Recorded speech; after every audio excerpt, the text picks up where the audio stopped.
Okay, let's get started. Okay. As my guest today, we have Sandy Stow. Welcome, Sandy. Thank you. Thanks for having me. I want to take you back to a world a long, long time ago, before you ever met John Hewitt. So you were in your late 30s or your 30s, and you were. What was your career at I that was, point? At when we met long ago, what was your career? yep, I was an optician working part-time and being a mom. And how many years had you been an optician? 20. 20 years. Wow. And did you see a future where you would become wealthy? I mean, did you ever in your life aspire to become wealthy and extremely successful? And I mean, had that occurred to you at 10, 15, 20, 25, 30? I mean, Well, I guess I always wanted to be wealthy, but never thought that that would ever get to really happen, right? I just thought I was going to work until I was 65 and retire and have Social Security. had anyone in your family become wealthy? No. Okay. So you had your parents were middle class and Yep. grew up in, where'd you grow up? In Virginia Beach. Okay. Yeah. And then somehow you stumbled across me, and what was that circumstance? That was a friend of mine who was interested in opening a franchise. She said, "Come on, Sandy, come and listen to this guy talk." And I went kind of kicking and screaming because I was like, I don't know anything about this. I don't even know what a franchise is. And went to one of your seminars. And th- then what happened? Then after that, we met and you offered me a position at your company doing franchise sales. I went home and was actually talking to my parents. My parents knew all about you. I didn't, but they had watched your past. And my mom said something to the effect of, Sandy, opportunity knocks every now and then. And I think that this is a door that you need to go through. And they told me what you had done, and which made me believe, and put in my notice where I was working, and next thing I knew, I was at the other brand. When you put in your notice, how did how did the your owners of the company react? Yep. The physicians there were not happy. They told me how you were going to use me, make me work really hard, and then end up letting me go. They knew all about you, they said. I'm I can I'm infamous, I guess. I guess. So you started in, what was your role? What was your responsibility? Franchise development, helping people look at the franchise opportunity. And you didn't even know what a franchise was. I did not. How do you remember how long it took before you began to bring in bring in people into uh that the name of the company was what? Liberty Liberty. tax. Mhm. And how many months or weeks, months, years did it take before you started bringing people in to join us? So I started in September, and between September and December, I think I brought in 6 new people. And if you haven't been in this industry or thought about it, obviously it's very seasonal in bringing in new franchises. They don't, very, very, very few start between January and April because the whole world is doing tax return. So it's very seasonal in franchise sales it's from essentially May to December, right? So you Mhm. brought in 6, and what did you do during the tax season? During the tax season, I did a short little stint in one of the offices just to see what that was like, and kind of relaxed a little bit, took it a little bit easy, and then came back to doing franchise sales in April or May. Do you remember how many you did the next year approximately? I for some reason I feel like I did 69. So and after that, do you remember your record year, or so how many you brought in a record year? Probably around 100.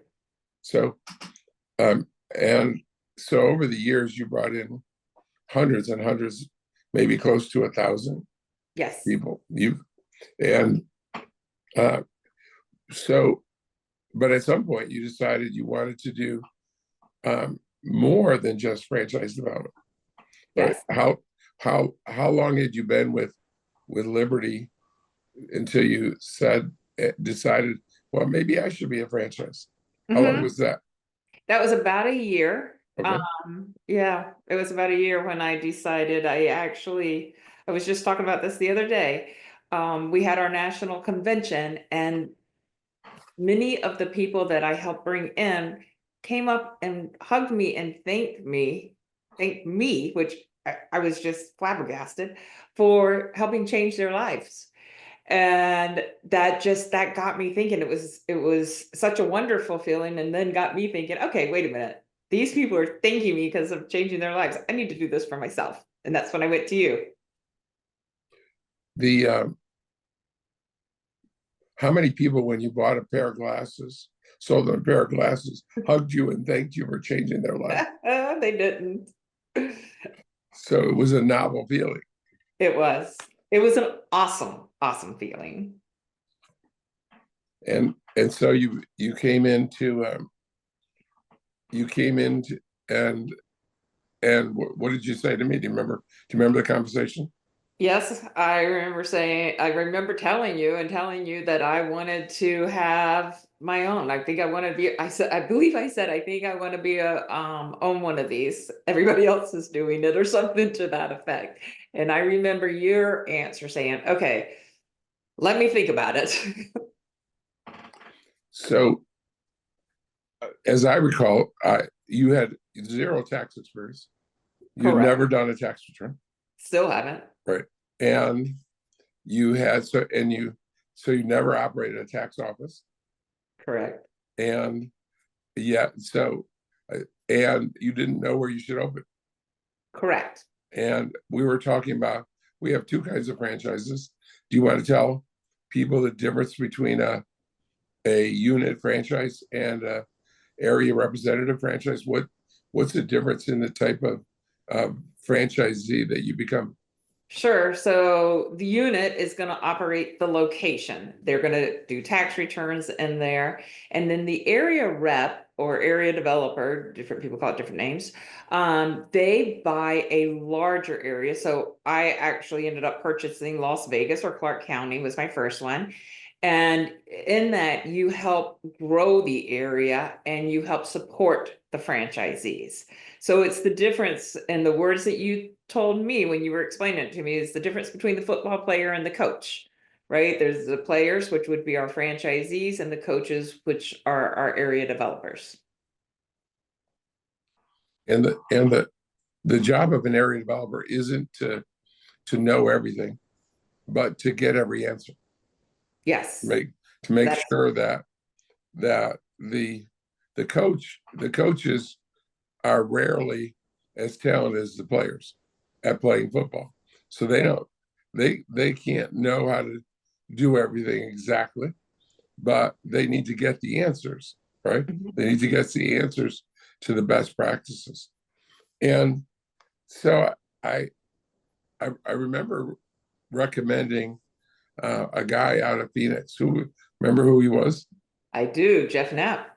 and I said, I think you guys need to be partners. He needs he needs a partner with that can be sales, and you need a partner that can give operational.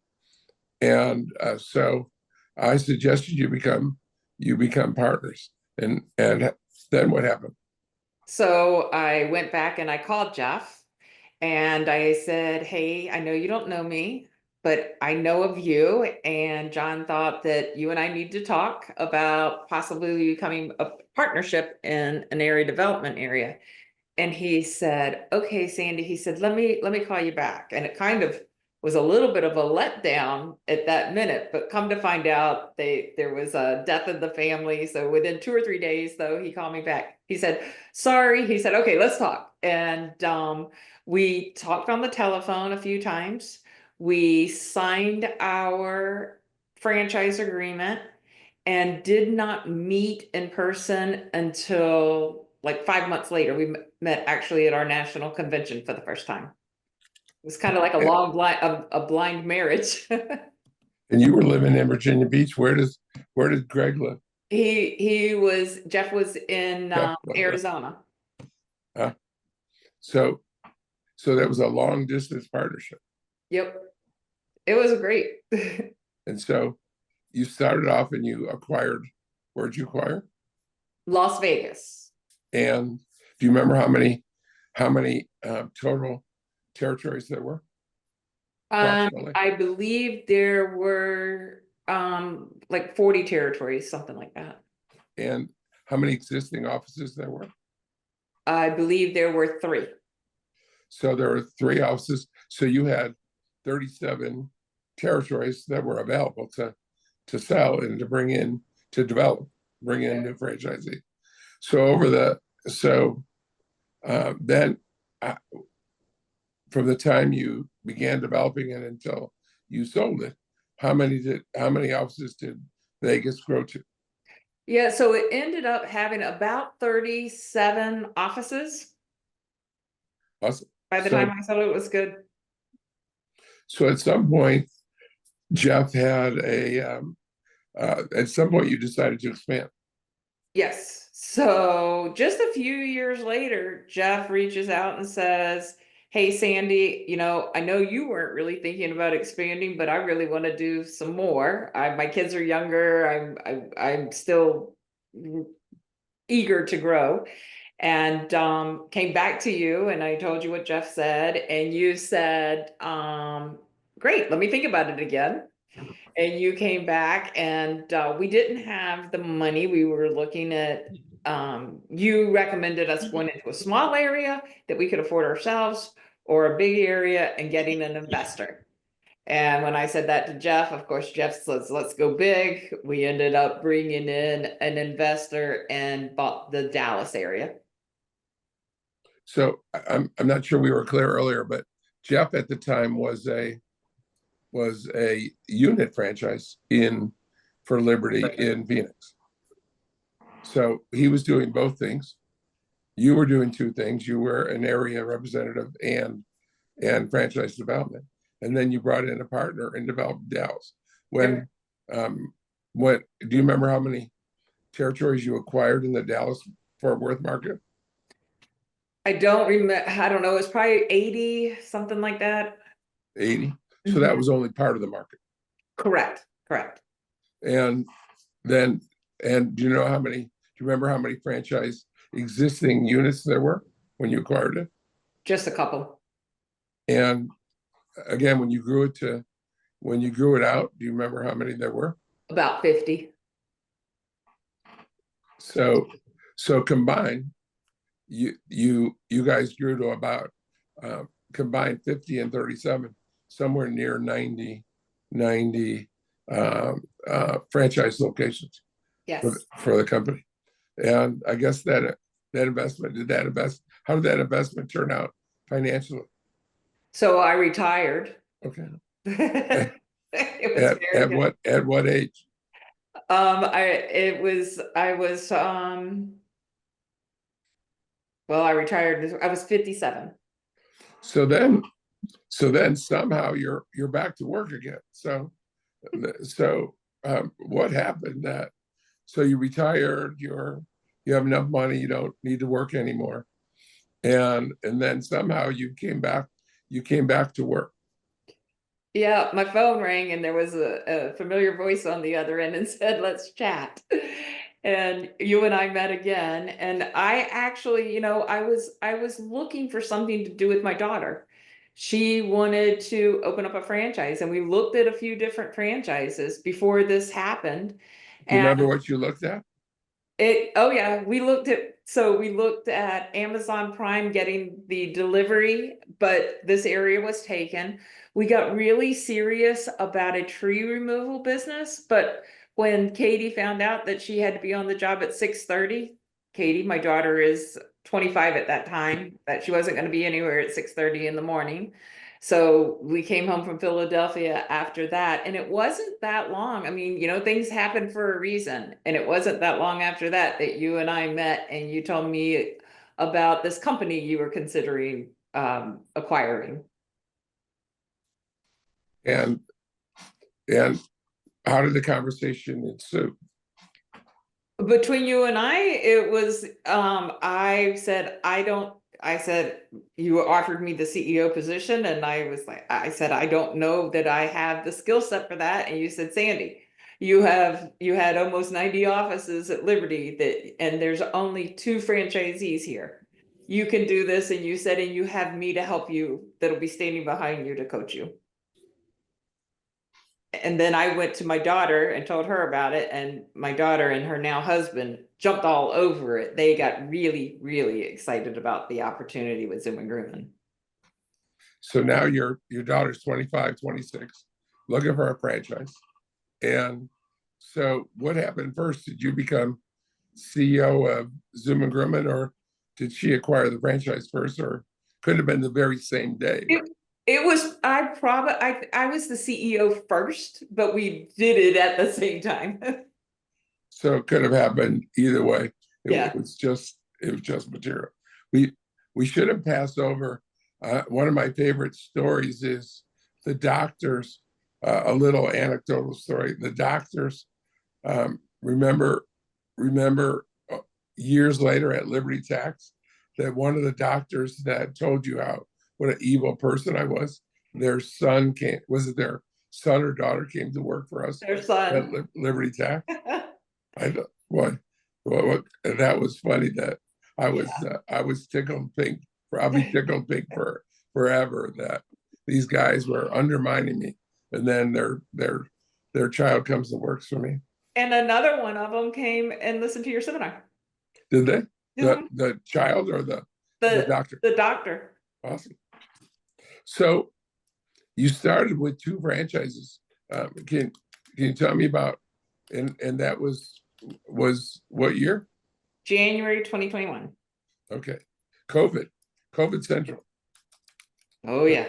So you said you had when we acquired Zoomin Groomin, they had 2 franchises. Tell me about the 2 franchises. So there was one up north that he did well. His franchise did well, but he pretty much did his own thing. And then there was one in the south that she was ready to close up shop. Why? She said it's of course always the franchisor's fault. She said, I don't get the support that I needed. So there was just one thing wrong after another. There was going to end up not making too much her happy, except for she did tell me, which is a really nice compliment. She said, Sandy, if you would have been the CEO when I came in, I wouldn't leave. I would have been here, but I put so much effort into it. Once they go negative, it's hard to bring them back. So she eventually left. Did you try to save her?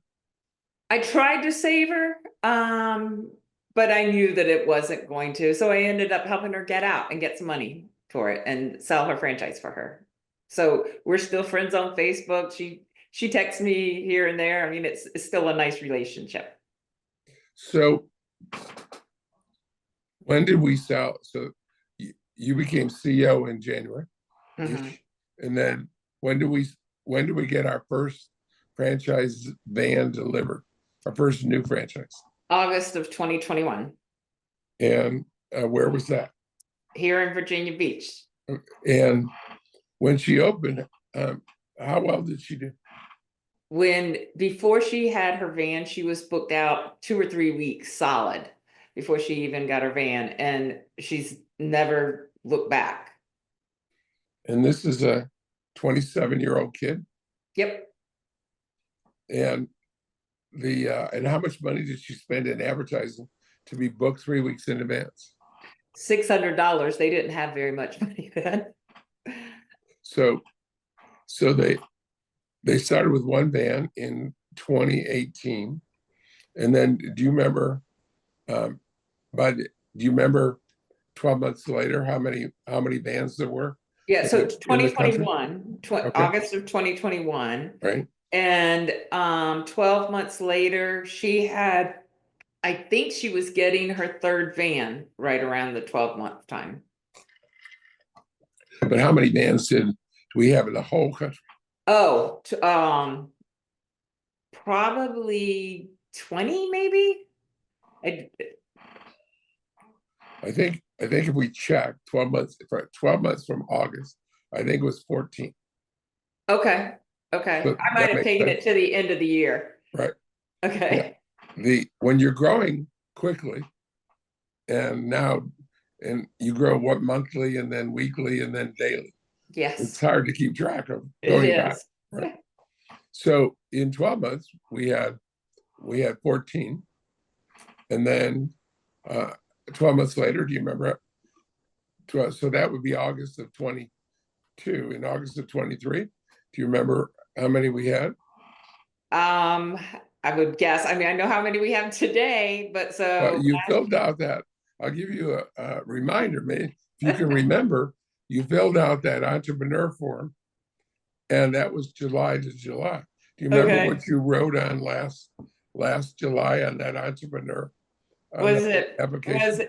40 something? Yeah, Okay. about 43. Okay. So in 2021, 12 months later, in 2022 we had 14, then we had 43. Oh yeah. And you said you know what it is today. We just had training this week. How many is it today? Today operating, we have 166 vans that are operating. So we have many of the outfitters becoming our grooming vans right now. So it went from 4 vans to 12 to 43 to now we have 166. Correct. So and where are we in terms of, in the United States, in terms of size of, we have competitors, mobile groomers, some are franchisors. Where do we stand in relation to our competitors? We are growing faster and already bigger than our competitors. That has to be how does that feel? Awesome. I like to win. I like to be number one. I've been competing with H&R Block for 42 years, and I've never got to be number one. Well, you get to be number one here. There you go. So where is, when we peak at Zoomin Groomin, about how many vans will it be in the United States? So I'm thinking in about 5 years, we'll have about 3,000 vans. And Liberty Tax is a household name. And they just grew to we just grew there to 4,000 offices. Do you feel like Zoomin Groomin is going to be a household name? Yeah. Oh, yes. Oh, yes. In the Virginia Beach market, there are several cities, right? Yep. And do you know how many? And it's unusual for people that don't live here, because it's not like the city of Buffalo or Rochester or New York. I mean, it's divided into 7 cities: Virginia Beach, Norfolk, Portsmouth, and so forth. In the total cities here that opened in the 1.8 million people so far, how many vans do we have? We're getting ready to have our 12th van here. Okay. So in just 3 years and 3 months. Yep. And to be a fierce competitor, to be a strong competitor, you have to have differentiators. You have to do things different than your competitors. Otherwise, I mean, if you do things the same way as everyone else, then it's you're not going to be number one. You have to do things differently. And what does Zoomin Groomin do different than other competitors? Right. So I knew had to have a differentiator, right? And we're all grooming. We're all doing the same thing in a van when we're competing against other businesses. And through my trainings, I would hear my franchisees talk about the way you need to treat your groomer. I would hear him say, "We don't do that. I'm not taking from my groomer from that." And after hearing that a few times, I came up with, we have a groomer's first culture. It was just put in, and then we put a name to it, and everybody carries that groomer's first culture with a badge of honor, basically. And I believe that if your employees are happy, they're going to work harder. I know they are. I've seen it myself. They work harder. They talk about the company. They will support the franchise owner. It's not always just about the money. It's all about the little things that you can do for them too. You're not as exposed to the many other industries that I am, right? Because the loyalty brands we have, we're in many different industries. So there's generally a in this country since COVID a shortage of employees in virtually all industries. And when we first started at Zoomin Groomin, I was a bit concerned that where do we get these skilled groomers, and um, how has it panned out? It's in many markets, we have a waiting list of groomers. It's if you go into a brand new market, it could be a little bit of a challenge. We've never not been able to get a groomer, but that's the hardest time to get one. But once there's a franchisee there and operating in this industry, the groomers have such a close network. They tell each other how great it is to work for Zoomin Groomin compared to working for some of the other brands.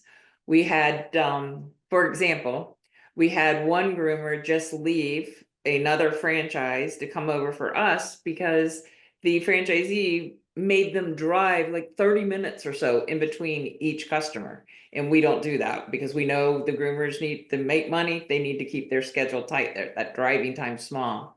And we just do all the little things. I've had franchisees, maybe they get a dog that's matted and so they get a little bit behind and they don't get time to stop to have lunch. And I've had the franchisees DoorDash food to the van for them. It's just the little things that you do that make the groomers feel great or any employee feel great. So treating your employees well, they'll treat your employees, the customers well. That's correct. Anything else that stands out that competitive advantage that we have versus others? Well, I guess this could sound a little self-serving, and I really don't mean it to be that. But like you started in the industry and worked in the tax industry. I was a franchisee before, and there were things being a franchisee that I learned that I liked and some things that I didn't like. And I have built this company from the eyes of being a franchisee myself. I guess one thing that I can say is, if you talk to your fellow franchisee and they're telling you how to do something, or anybody that's actually done something, if we can make it simple, like baking a cake. John, I bet you've never baked a cake before. I could tell you how to bake a cake, and I can tell you from my mind how to bake it. If you try to tell somebody how to bake a cake because you haven't done it before, you're trying to repeat what I say. So we have changed our training up, that most of our training is and support is done by our franchisees. So they're getting real to date information from the franchisees. And I got part of that, from as we said in the beginning. I went and worked in one of the offices my first year for a little bit. that own the job, so you understand it more. How many franchisees do we have today?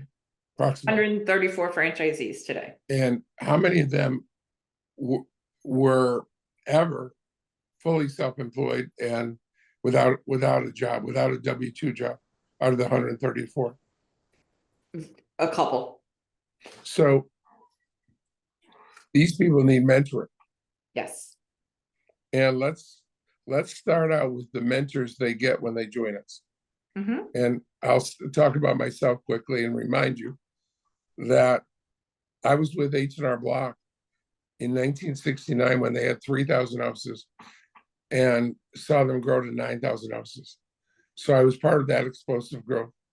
I was with Jackson Hewitt that grew from 6 offices to 6,000 offices. I was part of Liberty that grew from 0 to 4,000 offices. And so I've done it many times. And I'm up here helping. Now we go to you, and you started. Do you remember how many offices that we had at Liberty when you started in 2001? I think it was like 200 offices. Right. And do you remember when you left, how many offices you were there and you helped? I mean, not only were you there and observed and watched and learned, but you brought in 700 or 800 people into this and mentored them and guided them. So from 200 to, do you remember how many they peaked at while you were there? Around 4,000, a little over. 4,000. So think of your experience. You've helped the company grow from 200 to 4,000, right? And there's lots of challenges in that during that period, right?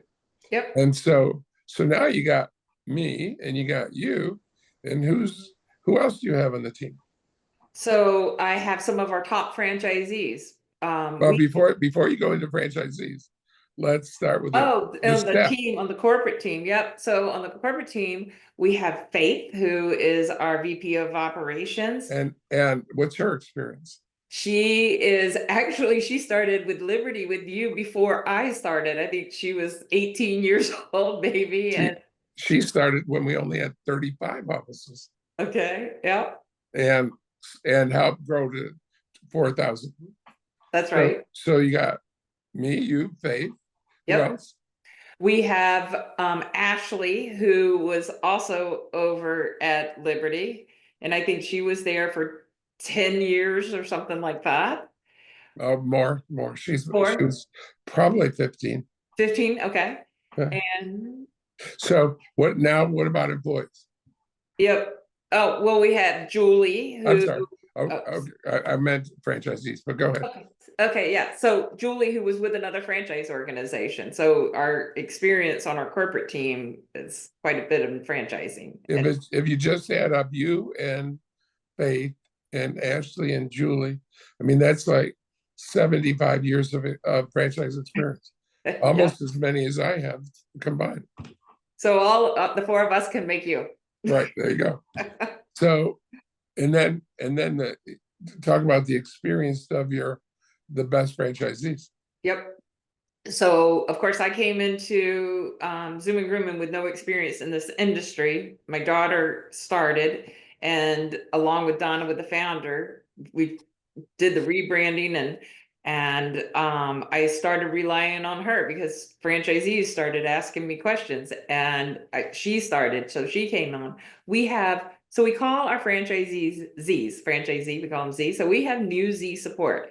And in my new Z support, I have 4 of my top franchisees that are new Z's for 6 months or so have direct access to these guys to ask them questions and get the best answers from my best franchisees. So we have 134 franchisees. Mm-hmm. You've taken 4 of the best. Mm-hmm. So they get the entire corporate team. Yep. And then they get these 4 proven experts. Yep. I mean, proven successes, because we distribute the numbers every week. They get, in addition to all of our experience, they get 4 of the best of the best. Yes. So what other franchise concept of any kind, not even just in mobile grooming, guess how many franchisors can offer that kind of guidance and support and experience? There just don't exist, Right. right? I mean, even if you go to a McDonald's or a Subway's or the biggest franchise in the country, no one has the kind of experience that we have at growing companies and mentoring people and guiding people. You know, when we were at Liberty, and you were there when we went from 200 to 4,000, we were in the top 10% fastest growing, top 10, not top 10%, out of 4,000 franchisors. We were in the top 10 every year in growth. And we were in the top 10%, or not, I'm sorry, not top 10%, the top 10 ever in by building to 4,000 offices in 12 years. So that's a huge differentiator, isn't it? Yes. And when they have questions like, when should I get my second van? When should I get my third van? Should this isn't working for me? Does every franchise make it? Does every franchisee do well? Yeah, not every franchisee. What's the key? What's the key in both Liberty? It's the same in Liberty and Zoomin Groomin, right? Yep. What's the key? What do we need from a franchisee? We need them to listen and follow the system. And I guess I would add persevere, right? Because we all know something's going to go wrong. Oh, yeah, God doesn't put anyone here to escape. Right.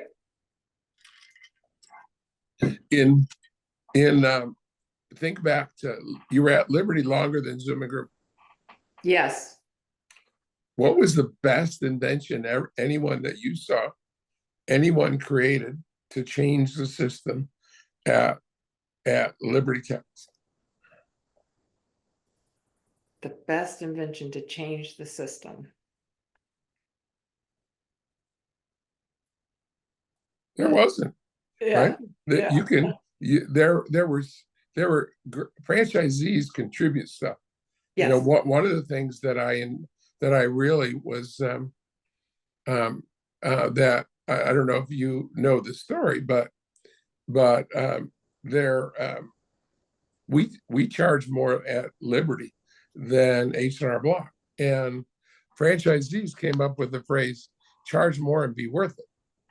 And one of them, we decided, and as a group, to with guidance from our Top Gun franchisees, we decided that to develop a film called Close the Sale. So we went to our best franchisees and we picked 3 of them, and they did a film on an interview with a customer, and how during the interview you close the sale and prove that you're worth it. Yep. Because when the customer starts, they don't have any, unless they've experienced great service, they don't have any idea of the value of it without explaining. And so we went to 3 great franchisees, and they did a film for us on closing the sale. But how about at Zoomin Groomin? What is the biggest, greatest change that a franchise brought in to the system? Yeah, there hasn't been any huge changes. And as I tell everybody, there's not a silver bullet. You just always are constantly polishing your bullets. I like and I don't know if you recommended this or not, but I was on a podcast about 2 months ago, and the podcaster, he didn't know that one of Loyalty Brand's company was Zoomin Groomin. He says, I use them. And he has 4 huge dogs. I guess they're golden doodles. Mm-hmm. I think that's the reason, in my opinion, that may be one of the reasons that grooming has taken off so much, because there's so many golden doodles. But he had 4 and 1 died. And he said the Zoomin Groomin franchisee, who is one of the 4 mentors that you described, he when the dog passed, he received a little flower bouquet and a note of condolences about the dog passing. So that's a nice tweak, right? Yes. Whether and franchisees invent tweaks like that, right? Yes. That And he did. right. He invented it, and we made it part of our system. Right.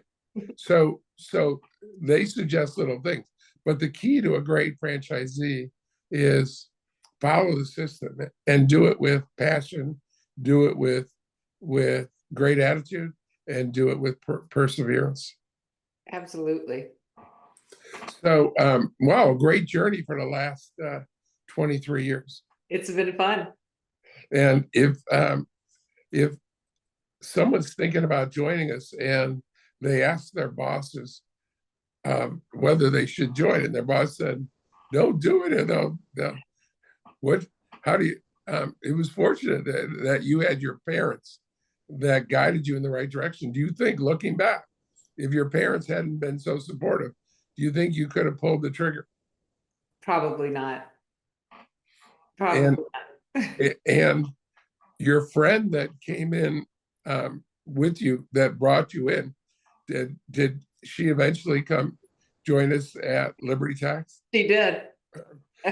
So many people come back, and that's why we call it loyalty brands, because we have so many great people that have been so loyal for so long.